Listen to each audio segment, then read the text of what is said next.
a brief history about me and Jasmin. Just a brief. Man, okay, high school. High school.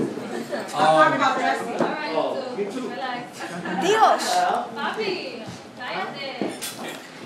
Okay, it went like this, right? High school, right? I got introduced to her by my sister. Thought she was really cute, but too young. You know what I'm saying? And I kept on seeing her. She was really cool, down to earth. So I was like, you know what?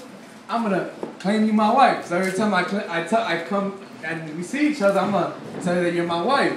So that was every day after, when I seen her at high school, I would say, oh, hi, wife. And then we got into the lunchroom. I used to be in every lunchroom. I was bad. I used to never go to class. And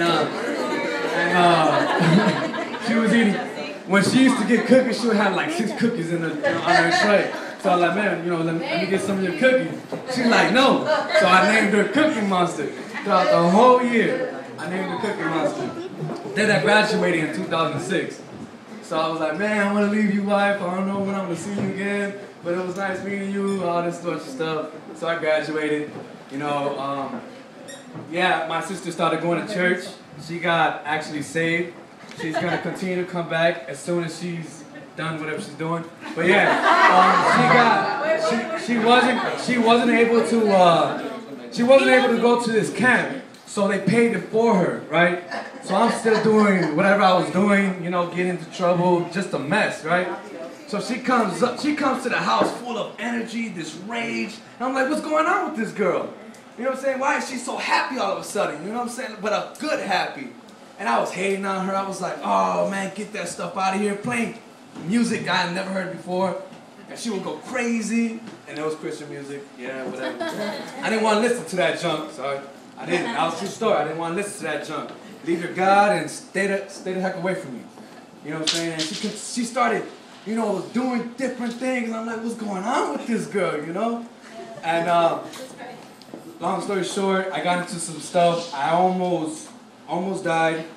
Woke up the next morning, and I showed my sister. I'm like, man, I wanna start going to your church, So behind my cousin's back, I was going to church because we were like a clan. We would like do everything together, right?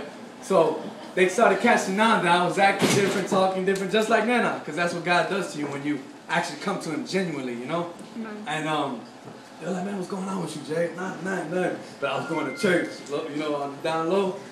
And it came to an understanding, like I had to actually live this life, this lifestyle. I made it. Actually, I didn't know what I was getting myself into. I was like, you know what? This is a better opportunity for me. I believe in it. That's going to open a lot more doors if I just go head on, So I got into a big altercation with my older cousin. I was like, man, I'm done doing this. I'm done doing that. He got mad at me. He's like, no. And then we got into a really big altercation. He's like, you know what? You do that, and we're going to still hang out. But it started turning out that I was always involved in church, always there. Like, I spent my days and my nights just in church. I remember, that I would be at church first than my sister. I would be just right there in the front, like, I don't know what I'm doing here, but I'm doing something, And it felt so good, so lively, And I never felt that ever in my life. When I was going to church in 2006, I didn't know what was going on. But an actual told guy, I called him the N-I-G-G-A, that's how I used to talk. I like, look, man, I'm going to give you my life. If you fail me, I'm done, you know what I'm saying? Like, I'm actually, this is how I used to talk, I was like, you know what I'm saying, yeah, you better not fail me, God. And all of a sudden, I started shaking at the altar. I was like, what's going on? Then it was just a beautiful feeling. So I started ministering to my whole neighborhood. I got at least, half of them to come to church when I was fully engaged. And it was just a natural high, a natural feeling, a natural being inside of you, And then actually I left the part out. I met Jasmin again. I was like, oh, hi, wife. And then a couple months later, it was a formal. The masquerade ball, exactly this way. I had my head down, and I heard this girl talking. I was like, man, if I look up, whoever this girl is, that's who I'm gonna date. I wasn't drawn because I used to think she was just cute, like baby cute, like whatever, you know, she's too young. But as soon as I raised my head, I didn't fall in love with her beauty, I fell in love with her voice. Like, she got a voice of an angel. You guys never heard her sing? Oh my goodness. But, you know, I fell in love with her voice. I looked up and I'm like, whoa. I'm like, Janice, you remember that day, right? I'm like, Janice, Damaris, man, you know, tell her I like her. I'm like, you know, I was actually involved in the streets every day. You know, I was never a gangbanger, never a gang, but I was always with my cousins, Angel, Carlos, always in the streets just doing us, you know, playing basketball and sports. But we didn't believe in gangs, you know, we didn't like that, you know what I'm saying? But we acted like them, but we didn't believe in that. We believed in family, you know, because family was greater than anything, you know what I'm saying? To this day it's like that. But you know, and then I was so engaged by this. I was like, Janet, you gonna tell her I like her, and I felt like a little kid again. And then she got the word got around. I liked her. We started dating, but it was rough. It was rough. Like, you know, she actually never had a real relationship. I had real relationships, but like not godly relationships. So I was still going through the midst of all that. I thought I knew, and then I was reading. I didn't know how to read before I came to church. Mark will tell you that. I didn't know how to read, comprehend, spell, none of that. None of that. I learned through rewriting the whole Bible. And you graduated? 4 years to rewrite it word for word. You know, my first book that I rewrote was Job. And he was the first book that he told me to read. Changed my life dramatically. You know, so I started gaining all this wisdom. I didn't know what to do with it. I was like, what's going on? And it was so much wisdom that I started going into like pits of, like, I started going into things that were not godly. Because I was so filled of this wisdom that I didn't know what to do with it. I was like, okay, I know this, but it was still, the old me was still living inside of me. But that's what I'm saying, like, as I continued to grow older and older and older, I started actually being that person. You know what I mean? I left the church in 2011. You know, it was, I don't want to go in detail, but it was a really big, like, downfall. And I never had that. I used to tell, I'm never going to leave the church. I'm going to stay serving God. I'm never going to go back to that. And little, but kind of, I went back to that person. But I felt empty. I felt like I was living a lie again. But my heart was still with God. But my mind and my intentions were just worldly again. And I hated it every day. I was like, man, God, nah. And Jasmin would be on my back, go back to church. But I'm like, no. My mom, my dad, people from my neighborhood would be like, what happened? Why you started doing this again? No, you're not down. No, man, I'll be back when I want to be back. But, again, I almost died again on my birthday. Happy birthday, Jesse. Gun started flying. A kid got shot and died right in front of my face. Not even, that was an awakening. Like, I hugged my family so tight. I caught it everybody. Like, man, the bullet was a foot away from my head. And the kid caught one in the cheek, in the chest, and on his ribs. He died instantly. And not even that, actually, it awakened me like, oh my God, I gotta go back to church. God saved me from all those bullets because he shot 6 times. And there were 6 of us, and 5 of us made it out. And I started going through all these things, and I started looking at Jasmin. Not even that, but it was, what made me come back was being tired of living that lie, you know?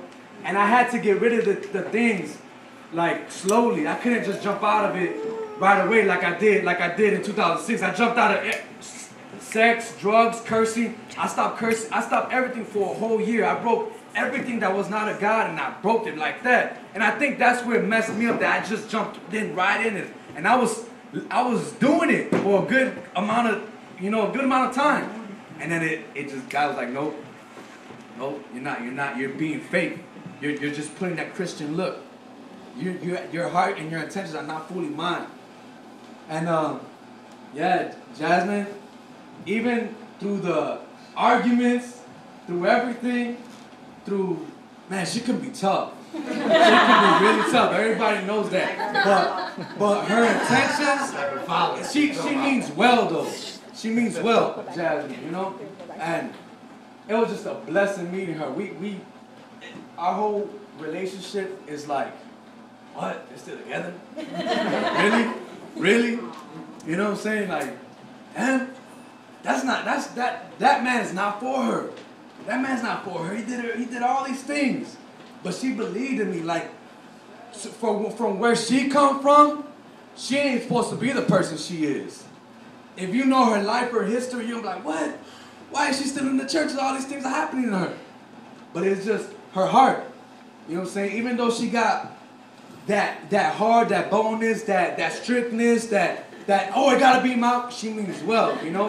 Because she likes to manage. She likes to manage. And that's not actually the best thing, but God is still working with us and her. But there's still 5 Mexicans coming through the door right now. 5 Mexicans. Because, man, they could. They could, yeah. But, man, really, I just want to say that, and I haven't told her I love her since 2006. I haven't showed her any affection since 06, you know? Because I didn't want to backfire me. And man, we got some arguments. Why can't you tell me you love me? Why can't you tell me this? I'm here. That's all I can say, I'm here. Jesse, I love you. Bye, babe. Bye, Jesse. All right. You know? But today, I'm honored. I feel good. I feel like in 06, in high school, I claimed her as my wife, but she wasn't my wife. You know what I'm saying? Like, I told her she was my wife. And it was just like, what? High school and then now? But now she's gonna be my wife. Stand up. Hey, Jasmin. My baby. Yeah, I'm getting down on one knee. Put the camera right here. What you can get a picture, please?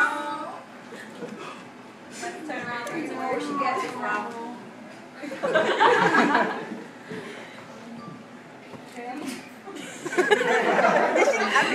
Come on, dude. You have to know this was happening. It's this one.